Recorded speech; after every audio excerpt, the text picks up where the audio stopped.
What's going on, dudes and dudettes? So this is like my third or fourth time trying to record a review for the new Superman movie I was able to go watch in theaters the other day. I don't know, I just felt like I never really said enough or got all the correct notes that I wanted to get out there. So hopefully this time will be a charm. So when it comes to the synopsis of this one, it says in the film, Superman faces unintended consequences after he intervenes in an international conflict orchestrated by billionaire Lex Luthor.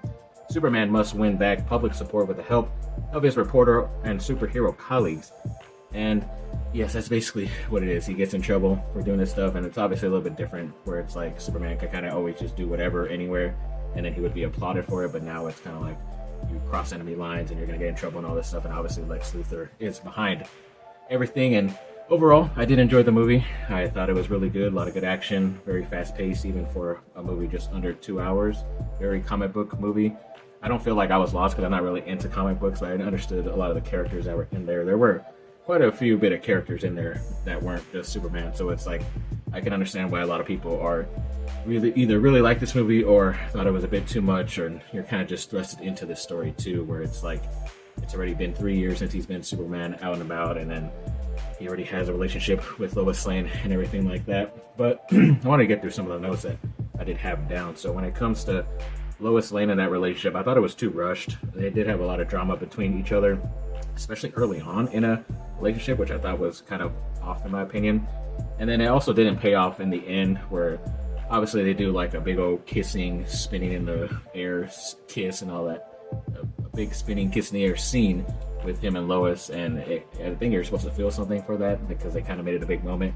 And I didn't really feel anything because it's just still kind of rushed, and like I said, you're thrusted into this whole big time scenario. A couple other things is I didn't really care that he was vulnerable to enemies. I know some people were like, oh, he's always getting beat up and not really handling all the situations, always needing help, but that's kind of the reason why there's a Justice League and all this other stuff. He always has other people to help him out, so I didn't really care. Plus he's still like in his early stages of being Superman anyways.